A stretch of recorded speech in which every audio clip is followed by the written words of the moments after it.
Ons gaan uit Hebreërs 12 saam lees nadat ons gebid het en die gedeelte vir vandag, volgende Sondag DV as die Here wil, die laaste hoofstuk, Hebreërs 13. Maar kom ons bid eers saam. Here, niemand verdien ons lof meer as U nie. Dankie dat U ons redder is, Here Jesus, ons verlosser, ons saligmaker. Dat U die koning van die konings is, die heerser van alle heersers, dat U die heelal in die holte van U hand kan hou en alles deur U magswoord in stand hou.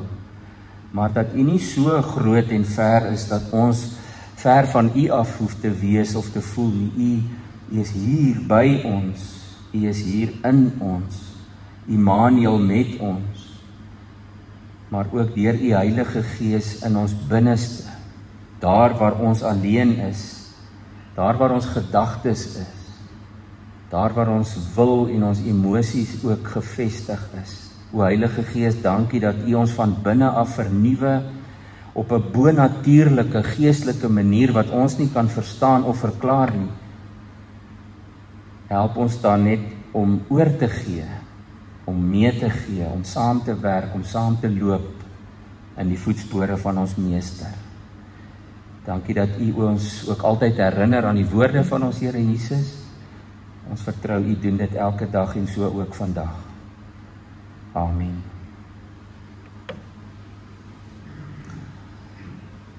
Ons het nou verlede week geëindig met daardie eerste 3 verse, maar ek lees dit net weer omdat dit vir ons inlei tot die res van die hoofstuk, Hebreërs 12 van vers 1 af.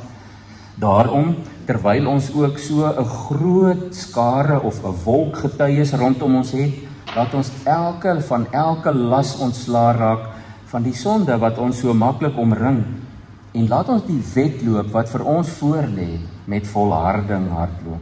Die oog gerig op Jesus, die leidsman en verlosser van die geloof. Hy wat ter wille van die vreugde wat vir hom in die vooruitsig gestel is, die kruis verduur het, die skande daarvan gering geag het en sy plek aan die regterkant van die troon van God ingeneem het. Dink inderdaad aan hom wat so 'n vyandigheid van die kant van sondaars teen hom verduur het, sodat ons nie geestelik moeg raak en uitsak nie. Julle het in die geveg teen die sonde nog nie tot die dood toe teenstand gebied nie. Julle het ook vergeet van die woord van aanmoediging wat tot julle as kinders van God gerig word. My kind, jy moet dit nie gering skat as die Here jou dissiplineer nie, of jou tug nie. Ek sal nou iets daaroor sê. Moet dit nie gering skat nie. Moenie ontmoedig word as hy jou aanspreek nie. Die Here dissiplineer juis die mense vir wie hy lief is. Hy tug elkeen wat hy as kind aanneem. Wanneer God julle as sy kinders dissiplineer, verduur dit dan as deel van sy opvoedingsprogram. Watter kind word nie gedissiplineer nie? As God julle nie dissiplineer soos hy met al sy kinders doen nie, is julle nie regtig sy kinders nie. Mens kan self sê dan buiteegtelik. Aardse vaders het ons gedissiplineer en ons het hulle daarvoor gerespekteer. Sal ons dan nie nog veel eerder aan ons geestelike Vader ons onderwerp en so waarlik lewe nie? Ons vaders het ons vir 'n kort tydjie gedissiplineer soos hulle dit goed gedink het, maar God doen dit beslis tot ons beswil, met die doel om ons te laat deel in sy heiligheid. Elke vorm van tug lyk vir ons op die oomblik meer na 'n rede vir trane as vir blydskap, maar later sal dit vir hulle wat daardeur gedissiplineer is, 'n vredevolle oes oplewer van 'n lewe volgens die wil van God. Versterk daarom die hande wat slap geword het en die knieë wat knak en maak julle hardloopbane reguit, dan sal die lam ledemate nie ingee nie, maar eerder beter word. Doen julle bes om in vrede met almal te lewe en beywer julle om 'n toegewyde lewe te voer, want daarsonder sal julle nie eendag in die Here se teenwoordigheid kan kom nie. Wees baie versigtig dat julle nie uitsak en God se genade verspeel nie. Moenie dat daar onder julle 'n lood van bitterheid opskiet wat moeilikheid veroorsaak en baie aansteek nie.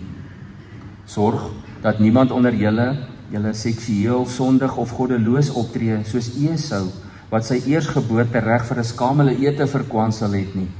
Julle weet hoe hy later, toe hy die seun wou hê, weggewys is. Dit was te laat vir enige berou, selfs sy trane kon dit nie meer moontlik maak nie. Anders as die Israeliete by Sinaïberg, het julle nie by 'n fisiese berg aangekom met brandende vuur, donderwolke, donkerte en stormwind, trompetgeskal en 'n stem wat praat nie, met die gevolg dat die wat dit gehoor het gesmeek het, dat God nie verder met hulle moes praat nie. God se opdrag, dat selfs 'n dier wat die berg met sy poot aanraak, doodgegooi moes word, kon hulle nie hanteer nie. Ja, so angswekkend was die aanskoue van alles, dat Moses uitgeroep het, ek is absoluut verskrik, ek bewe van angs. Nee, julle het aangekom by Sionsberg, die stad van die lewende God. Julle het aangekom by die hemelse Jerusalem, by die miljoene engele wat juigend feestelik by mekaar is, en by die gemeente van God se kinders, wie se name in die hemel opgeskryf staan. Julle het gekom by God, die regter oor almal, en by die geeste van die verlostes wat nou volkomenheid bereik het. Ja, julle het aangekom by Jesus, die middelaar van 'n nuwe verbond, en by die verbondsbloed wat gesprinkel is, en wat van iets beters getuig, so anders as die bloed van Abel wat om vergelding geroep het.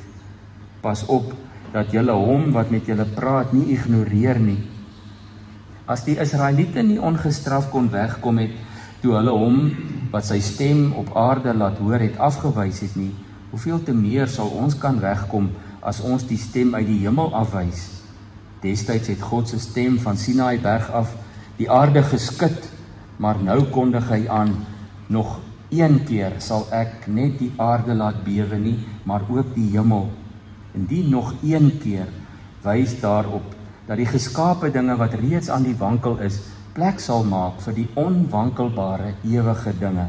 Daarom moet julle wat bevoorreg is, om hierdie onwankelbare koninkryk te ontvang, dankbaar wees, en ons dankbaarheid daarin laat blyk, dat ons God gelukkig maak, deur hom met eerbied en ontzag te dien, want daar staan ook, ons God is 'n verterende vuur. Tot sover. Hier so teen die einde van die Hebreërbrief weet ons dit nou al baie goed, dat die skrywer skryf vir 'n gemeenskap van gelowige mense, wat waarskynlik baie vervolging ervaar het, teenspoed swaar kry, en wat nou nie meer so sterk staan in hulle geloof nie. Mense wat dalk in daardie tyd eerder sou kon sing, maak my 'n sonstraal wat weer skyn vir u. Mense wat se lig dalk so bietjie al verdof het. So erg dat daar 'n groep was, waarskynlik 'n baie groot groep, wat weer teruggehinker het na die ou Joodse geloof en tradisies. Waarom sal ek nie weet nie, dit gaan my verstand te bowe, en daarom wil ek amper sê, die skrywer hamer ook daarop. Hoekom sal 'n mens die genade wil verlaat, om terug te draai na die ou Joodse godsdienst toe?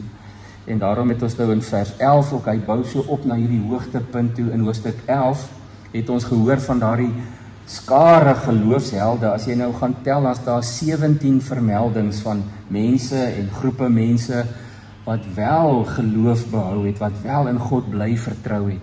En dan draai hy nou hier in hoofstuk 12, daar het ons in die begin gelees, hy sê, daarom, terwyl ons nou so groot skare geloofsgetuies het, wat ons aanmoedig, as het ware, wat vir ons, die kinders sal sê, wat vir ons cheer, wat ons aanmoedig, hy sê, kom ons raak ontslaaf van die laste wat ons dalk verstrik. As dit nou sonde is, dan is dit sonde, maar laat ons oog gefokus hou, gevestig hou op Jesus Christus, en laat ons met volharding hierdie wedloop van wat die Here vir elkeen van ons gegee het, laat ons dit volhardend hardloop. So die eerste punt wat ons nou hier in hoofstuk 12 net weer na kyk, is dat hy sê, ons word gevorm deur God. Nou hier gaan ek nou nie baie lank by jou stil te staan nie, want dit hoop ek, julle weet almal teen die tyd. En ek dink dis dalk hoekom mense partykeer wegskram van die Hebreërbrief, want hier hoor ons nou dat God tug almal wat hom liefhet. Maar ons verstaan tug heeltemal verkeerd, En dis al hopelik baie kere vir jou gesê in 'n preek of in 'n boodskap of in 'n Bybelstudie of in 'n artikel wat jy gelees het in 'n Christen tydskrif. Want tug het ons nog altyd verstaan as van kleins af as straf. En dit is absoluut nie straf nie. Die Griekse woord vir tug is toegee, wat beteken om te trek, en ek het dit al vir julle gesê, dis hoekom ek nou baie vinnig hier kan aanbeweeg. En ons hoor dit baie duidelik in die Engels, wat so deur die Grieks en die Latyn Engels geword het op 'n stadium, in 'n toutrek kompetisie, 'n tug of war. As jy aan 'n tou trek, dan tug jy hom, en dis presies dieselfde woord, hy klink net anders, toegee, dis spel jy ook T-I-G-E, beteken om iemand aan 'n tou of aan sy arm te trek nader na jou toe. En daarom voel dit waarskynlik vir die persoon wat getrek word, of hier's nou weerstand, hier gaan ek nou gestraf word. Maar dit is nie straf nie, dis vorming. En daarom het ek nou maar vir ons gelees uit die Nuwe Lewende Vertaling wat dit dissiplineer noem. Maar self dissiplineer is vir ons 'n moeilike woord, want ons kom dalk uit 'n wêreld of 'n agtergrond of 'n tradisie of 'n kultuur in die westerse samelewing, ek weet nie, maar daardie dissipline is vir niemand gewoonlik iets wat hulle op daardie oomblik as vorming, as groei beleef nie. En daarom sê die skrywer ook, moenie dink dit is straf nie, vir niemand is dit lekker of maklik nie, as enige vorm van dissipline. Jou mees geliefde persoon in jou lewe, jou dierbaarste ouer, pa of ma of jou lewensmaat, vir jou saggies aan die hand trek en sê, hierdie kant toe, terug, hier by my, dan is ons 'n bietjie weerstandig en dit voel vir ons nou nie lekker nie. En wat gewoonlik mos maar gebeur, is ons ego wat seer kry. Want die oomblik as ons self ondersoek doen en vir onsself afvra, hoekom moet die Here my nou trek na hom toe? Het ek dan weggeraak, afgedwaal, losgeraak? Het my geloof dalk 'n bietjie vervlou? Het al hierdie swaar kry van die lewe soos in hierdie gemeente, hierdie eerste lesers dalk vir my laat hunker na 'n ou stelsel dalk wat daar 'n ander soort dissipline was, waar daar waarskynlik 'n stel reëls wat as die samelewing dit kon hou, dan sou dit dalk beter gelyk het, maar ons weet dat in die ganse geskiedenis van Israel het niemand daardie reëls gevolg nie. Die een na die ander koning het inteendeel die teenoorgestelde rigting ingeslaan. Hierdie is presies die taal wat Jesus gebruik in Johannes 15. As jy 'n aantekening wil maak, gaan lees gerus die eerste 8 verse van Johannes 15 weer, waar Jesus die metafoor gebruik, die vergelyking van die wingerd en die boer. Hy sê daar in vers 1, ek is die ware wingerdstok, Jesus. Hy sê, my Vader is die boer. En dan verduidelik hy wat die Vader doen. In vers 2 sê hy, elke loot aan my wat nie vrugte dra nie, sny hy af. Maar elkeen wat vrugte dra, snoei hy reg, sodat dit nog meer vrugte kan dra. Daar's soveel diep waarhede daarin, dat jy mooi moet gaan lees. Hy sê, die loot is reeds in hom. Hy sê, elke loot aan my, gaan die Vader net reg snoei, met die oog daarop om meer vrugte te dra. En natuurlik is snoei mos ook seer. Snoei soos tug, soos trek is nie iets wat gemaklik is nie. As ons nou plante of bome was, of vrugtebome, sou daardie snoei vir ons ook maar seer gewees het. Maar dan gaan Jesus aan en hy verduidelik oor die vrugte en die wingerdstok, en dan sê hy vers 8, sy Vader, hy sê, my Vader word juist daardeur verheerlik, dat julle baie vrugte dra en my disippels is. So ons moet dankbaar wees, sê die skrywer, vir elke keer wanneer ons getug word. Hy sê, God tug almal wat hy lief het. Hy trek almal nader na hom toe wat hy lief het. Want wat wil God hê? Hy wil hierdie groot produk van vrugte sien. Hy wil sien dat ons almal floreer in ons verhouding met hom en met mekaar, en dat daar baie vrugte is. Dan sê Jesus, my Vader word juist daardeur verheerlik, dat julle baie vrugte dra en my disippels is. God wil dit vir ons hê. Dis nie asof hy ons nou uit lekker kry net wil bykom en sommer net wil snoei aan ons nie. Dit is vir die groter prentjie. Dis vir ons eie gewin, vir ons eie beswil. Sal jy dan nou verkies om 'n appelboompie daar in die hoek van die erf te wees wat elke net so een appeltjie produseer? Of sal jy daarvan hou om so vol in die vrug te staan, dat mense kan kom en pluk en net kan geniet van die baie vrugte.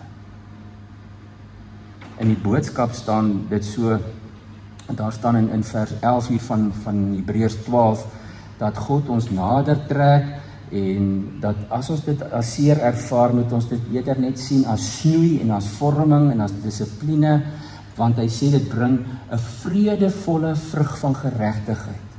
In die boodskapvertaling staan daar, hy, die Vader, moet ons reg help vir ons eie beswil, sodat ons uiteindelik net soos hy heilig kan wees. Dit is nie lekker om getuig te word nie, want dit maak seer, maar later pluk ons die vrugte. Iemand wat sy les geleer het, sal 'n mens word wat doen wat God wil hê en daarom in vrede leef. Wil jy nie daar wees nie? Wil ons nie almal graag daar wees, dat God minder hoef te snoei, dat hy glimlag oor jou lewe en sê, wow, kyk die vrug wat jy dra, ek moet net so hier en daar nog so klein bietjie snoei, want ons is nie volmaak nie. As ek en jy vandag hierdie kan sien, as dit nie 'n teken dat God ons seer maak of teen ons is nie, maar dat hy ons net stywer teen hom trek, omdat hy ernstig is oor ons kindskap.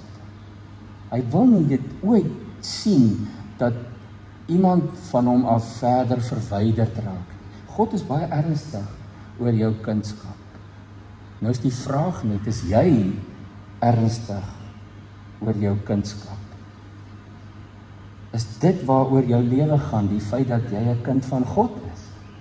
Of het daardie doel waarmee God ons hier op aarde gesit het, nou al so vervaag geraak deur allerhande ander goed, dat ons nie eers meer seker is van wat is ons doel op aarde nie. En daarom ervaar ons baie keer dalk dat God ons trek, dat hy ons intrek, nader trek, stywer vastrek teen sy lyf, teen sy hart. En daarom moedig die skrywer ons aan. Hy sê in vers 12, versterk die slap hande en die knikkende knieë, en hierdie pad wat ons met hardloop, as dit nou fisies moontlik was, dit is nou 'n metafoor, hy sê, maak die pad reguit. In hoofstuk 12 vers 1 en 2 het ons gehoor, hy sê, raak ontslaaf van die laste, die sonde wat julle verhinder om hierdie pad makliker te loop. Dis 'n oproep vir ons om nie net in geestelike selfdissipline nie, maar ook om mekaar by te staan. Want as mens dit nou mooi gaan lees, dan kan hy ook vir ons sê, ons moet mekaar se slap hande help versterk, en mekaar se knikkende knie. Ons moet vir mekaar die pad 'n bietjie makliker maak. En dit is presies wat Paulus ons ook leer, net 3 vinnige voorbeelde uit Paulus. Galasiërs 6 vers 1 sê hy, dra mekaar se laste. Wanneer laas het jy iemand anders se laste gedra? Ons dra so swaar aan ons eie laste, nê? Maar die Here roep ons op om perspektief te kry en te besef, ons is in hierdie familie en hierdie liggaam gesit vir mekaar, ons moet mekaar se laste dra. In hoofstuk 12 van Romeine 12 vers 15, klink dit nie eers na vreeslik baie harde werk nie, dis net hierdie gemeenskap van gelowiges, as Paulus vir ons sê, ons moet mekaar se slap hande bietjie versterk. Daar sê hy, wees bly saam met die wat bly is en treur saam met die wat treur. En dit kan net in 'n familie gebeur waar mense kontak het met mekaar, nê. Dis bitter hartseer hoe ons aardse families ook van mekaar verwyderd kan raak in vriendskappe, en dan die skole het mos nou so mooi tradisie, gelukkig vir party van ons, dan herinner hulle ons, julle is nou 10 of 20 of soveel jaar klaar met matriek, dan hou ons 'n reunie, en dan daag jy daarop, en tot jou skok moet jy dan besef, wie het ons intussen ontval, wie is intussen oorlede, ek het nie geweet nie, omdat ek het kontak verloor. Dit is nie hoe 'n gemeente moet funksioneer, dat ons nie eers weet van mekaar so swaar kry nie. Paulus sê, treur saam met die wat treur. Maar as ons nou hier sit en dink aan mekaar, of die lysie van name op ons voorbiddingslys op ons bulletin, treur ons ooit saam met mekaar? Of is ons so opgevang in ons eie probleme en hartseer, dat ons vergeet om ander se laste te help? In 1 Tessalonisense 5 vers 14 skryf Paulus ook, ek wil julle daaraan herinner, dat julle 'n plig het teenoor ander Christene. Dit is die boodskap vertaling. Hy sê dat ek wil julle herinner daaraan dat julle 'n plig het teenoor ander Christene. Sê vir daardie mense wat moeilikheid in die kerk veroorsaak om dadelik daarmee op te hou. Praat Christene wie se geloof klein is, moed in.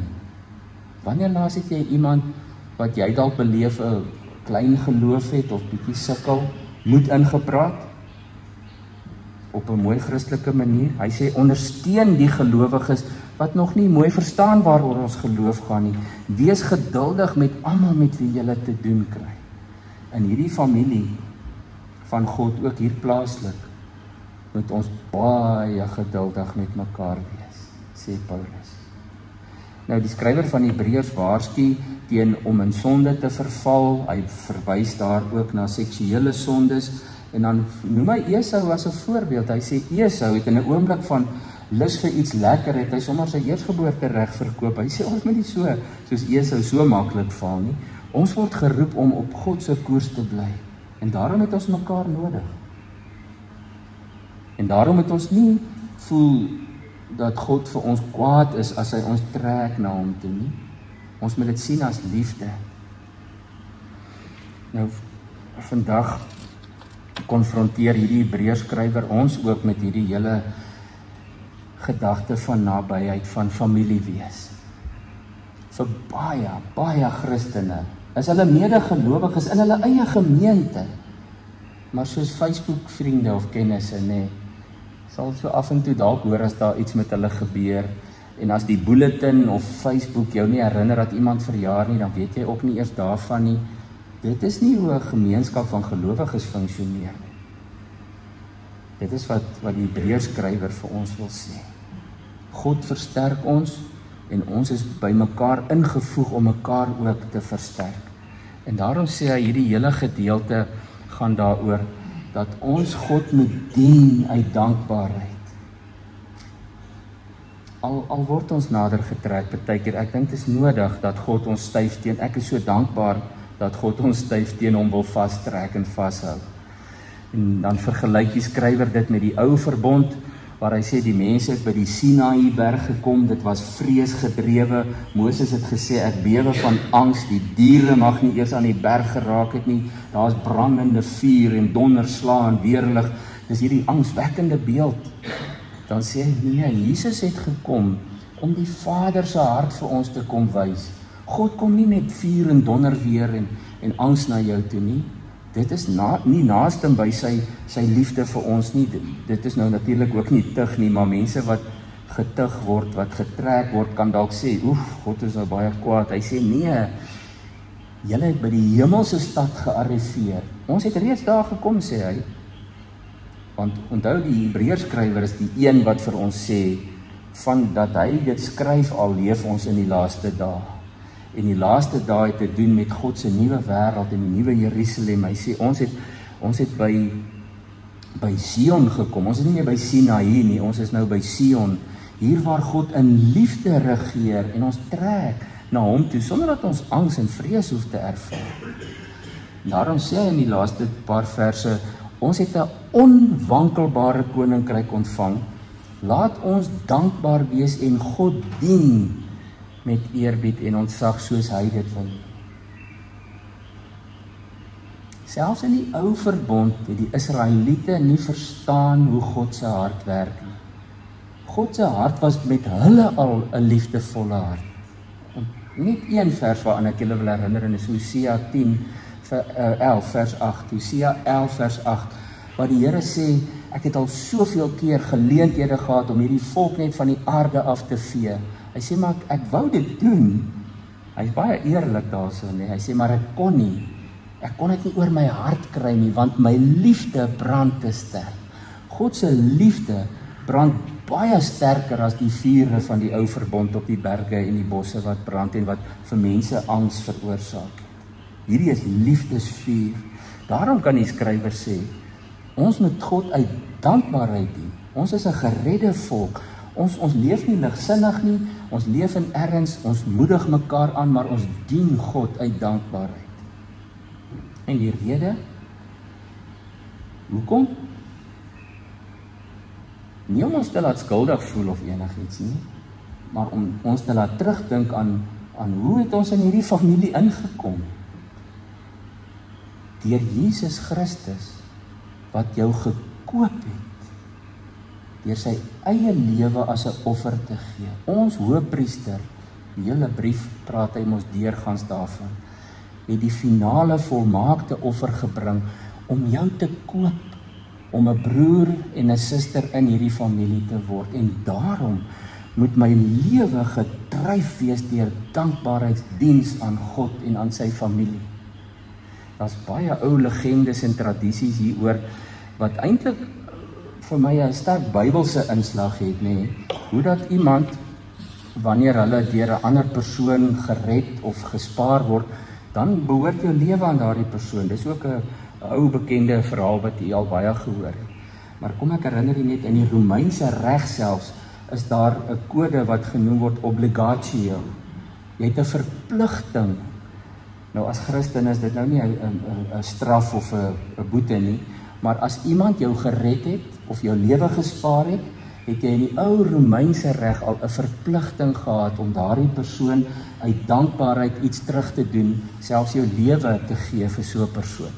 In die Griekse literatuur ook, daar kom dieselfde woord wat vir Jesus gebruik word as redder, is die Griekse woord soter. As iemand jou lewe gered het, dan behoort jou lewe aan daardie persoon. Dit kom in allerhande ou kulture voor, en ek sal nou terugkom Bybel toe, in die ou Germaanse en selfs in die Viking kulture, as iemand jou lewe gered het, dan is daar 'n lewensskuld. My hele lewe dien ek jou nou, want jy het my lewe gered. As jy my nie gered het nie, dan was ek nou dood.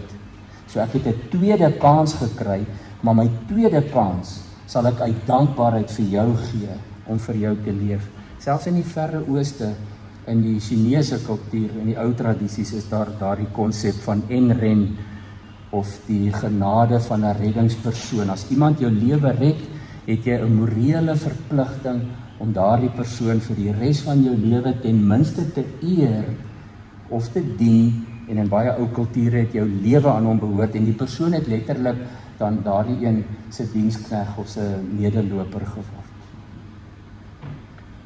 Ons kry nie dit spesifiek in die Ou Testament nie, maar wat ons wel kry, is dat daar een van die grootste feeste van Israel, die Pasga, is begin in die lewe geroep om die volk te herinner dat God hulle gered het van slawerny uit Egipte, en daarom dien ons hierdie God. Die Israeliete het dit nie altyd in stand gehou nie. Maar dit is 'n baie duidelike Nuwe Testamentiese konsep. Dis waaroor die boodskap van die evangelie gaan. Jesus het sy lewe vir jou gegee, hy het jou gered, en nou behoort jou lewe aan hom. Nou leef ek vir hom. Dis my lewensskuld. Ek gaan nie nou 'n ander God dien nie. Ek kan nie eers selfs hom halfhartig dien nie, want die Here waarsku, ons kan nie twee Here dien nie. Ek dien die een wat my gered het, wat sy lewe opgeoffer het, sodat ek nie daardie dood tegemoet gaan. In 1 Korintiërs 6 vers 19 en 20 herinner Paulus ons ook so daaraan. Hy sê, julle weet tog dat julle liggaam wat julle van God ontvang het, 'n tempel is van die Heilige Gees in julle, en dat julle nie aan julle self behoort nie, want julle is duur gekoop. Verheerlik God dan ook met jou liggaam, sê hy. As ons die Hebreërskrywer se boodskap ernstig opneem, dan verstaan ons dat dit is wat hy vir ons wil sê. Ons is duur gekoop deur ons priester, deur die offer wat hy gebring het, om ons in die familie van God in te kry, sodat ons ons hele lewe vir hom sal leef. En hoe doen ons dit? Deur God te eer en deur mekaar te ondersteun. En daarom, ek sluit af, hy gee vir ons eintlik hierdie 3 oproepe, aanmoedigings. Ons moet iets aflê. Dit wat ons verstrik, moet ons maar aflê, sê hy. Ons moet aanvaar, as die Here ons trek na hom toe, dan moet daar by my 'n aanvaarding wees. Here, ek voel u trek my nou. Wys vir my hoekom, ek aanvaar dit en ek is dankbaar dat U my terugtrek na U toe, dat U my nader trek. En daarom aanbid ek U en dien ek U van vooraf opnuut met my hele lewe. As ek en jy vandag net hier kan uitstap en weer vir die Here kan sê, my lewe behoort aan U. Hoe kan ek U nou gaan dien? Dan het jy dalk Romeine 12 vers 1 en 2 ook, maar dan het jy Hebreërs 12 'n bietjie verstaan. Amen. Kom ons bid saam. Hemelse Vader, ons wil vir U vandag baie dankie kom sê dat U ons so lief het, dat U ons vorm, dat U ons snoei, dat U ons terug en nader trek na U toe. Ons wil net by U wees. As enige iemand ooit 'n bietjie afgedwaal het of 'n bietjie lou geraak het, dankie dat U ons dan terugtrek styf teen U lyf, teen U bors, teen U hart.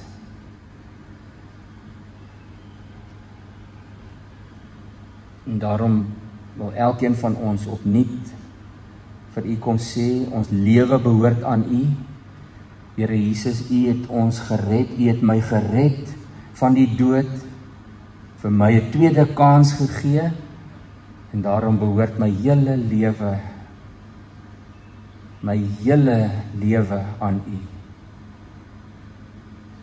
Gee vir my die insig, die wysheid, die genade om U met oorgawe te dien, om in hierdie liggaam van Christus, hierdie familie waarin U ons ingered het, mekaar ook te dien, mekaar se laste te dra, en alles sodat ons meer vrugte kan dra, sodat U naam verheerlik kan word. Ons weet U laat ons nooit in die steek nie, U laat ons nooit ver van U afgaan nie, en daarom prys en loof ons U, terwyl U ons so snoei, in Jesus se naam. Amen.